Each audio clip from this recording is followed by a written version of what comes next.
Making his way to the ring from Louisville, Kentucky, weighing in at 220 pounds, Randy.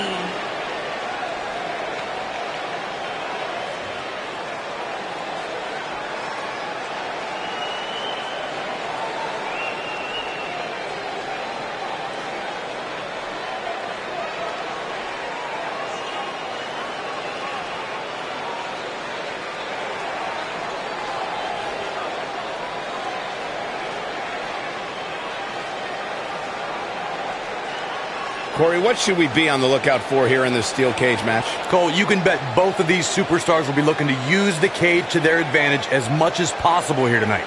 At least they should be looking to do that.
And his opponent from New York, weighing in at 230 pounds, King.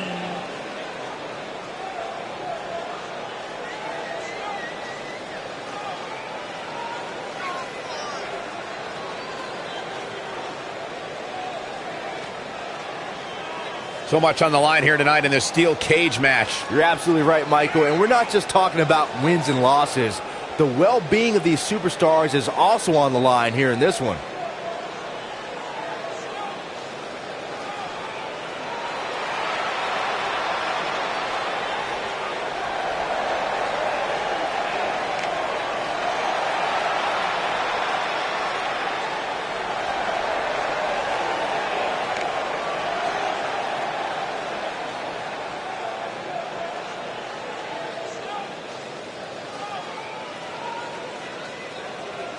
You can feel the electricity running through this arena. This is going to be some battle. One-on-one, mano-a-mano. Look at them, locked inside that cage like a couple of rabid animals.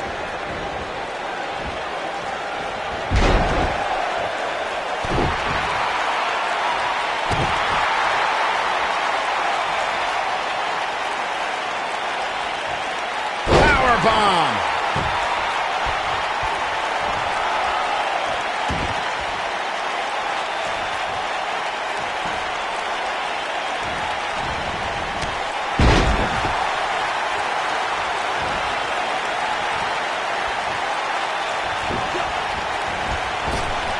Drop down, leapfrog.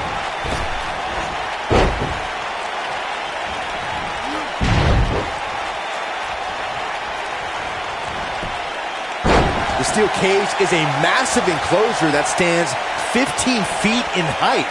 For almost 35 years, a select group of high flyers have taken their aerial assaults to greater heights. And when I say that, I mean superstars climb to the top of the steel cage, the real high-rent district, and dive off onto their opponent. And that all started with one man in October of 1983, Jimmy Superfly Snuka. To your point earlier, Byron, we've definitely seen some unbelievable attacks be launched from the top of the steel cage. And you mentioned the most iconic, the steel cage match for the Intercontinental Championship that saw Jimmy Superfly Snuka clash against bitter rival, the magnificent Morocco. There's no denying that Superfly set the bar. You look over the years at people like Jeff and Matt Hardy, Eddie Guerrero, Kurt Angle, and Chris Jericho. they continued to push the envelope and executed unbelievable attacks from the top of the cage. And watch Rikishi take flight off the top of the steel cage. Wow. We talk about how important stipulations are in a steel cage match. If superstars sign a contract where the only way to win is escape the cage and have both your feet touch the floor, the competitors must have a plan. Especially since you have to be comfortable trying to escape through the cage door as you do climbing over the top of the cage and vice versa. Corey, you touched on something moments ago that's so important for the combatants in a steel cage match to remember. A superstar must be able to think offensively to figure out how they're going to escape the cage. They must think defensively at the same time so they can prevent their opponent from getting out of the cage first and winning the match. Well, a superstar must become comfortable with escaping the cage by both exiting the cage door and by climbing over the top of the cage. They must also be aware of their attributes and what's best for them. Let's just say if you're a giant like The Big Show, The Undertaker, Kane, or even Braun Strowman, it's preferred to exit through the cage door. According to historians, the twisted metal that we see as part of steel cages today dates back 80 years. To settle a dispute between competitors Jack Bloomfield and Count Pietro Rossi, the two met inside a ring surrounded by chicken wire. At first, these types of matches were referred to as fence matches. Corey, you gave us an impressive history of the... Going for the big one. Uh-oh. Look at this.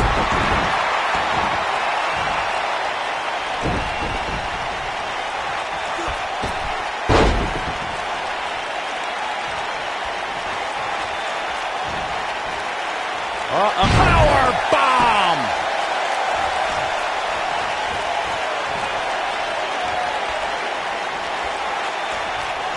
Looking for the win. Might be too late for him, but boom! Got every ounce of that one. This could be over.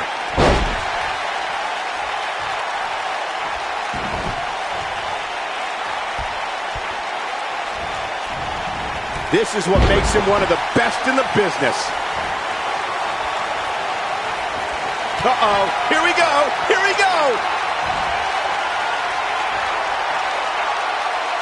Nailed it. This one is over.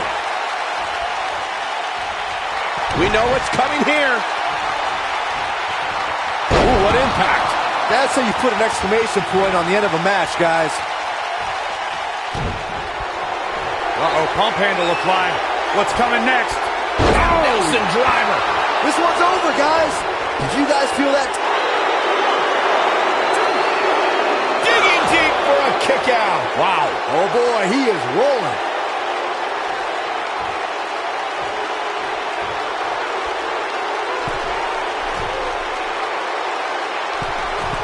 The WWE Universe has seen the evolution of the steel cage in the enclosure known today as Hell in a Cell. The first time an enclosed cage was seen was in October of 1983 in the last Battle of Atlanta. The enclosed cage was seen a few years later in the War Games match from the NWA. There were even cages stacked on top of each other like WCW's Tower of Doom.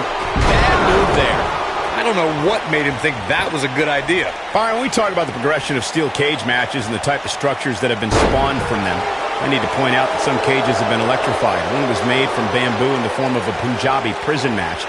And of course, the Elimination Chamber with glass pods and steel doors. And today we have the Asylum match, where weapons are on top of the cage. Just goes to show you that times may change, but the objective to destroy an opponent remains the same. There's still no better way to set... Here we... Beautiful technique. Nice. Shut it down. Oh boy, he is rolling. Down with a power bomb.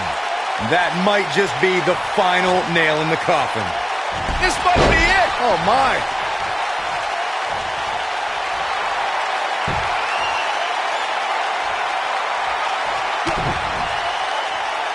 Double underhook applied. Up and...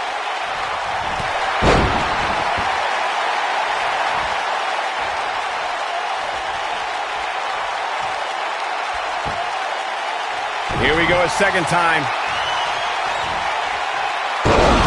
That should do it. Cover, cover. Yes, takes it.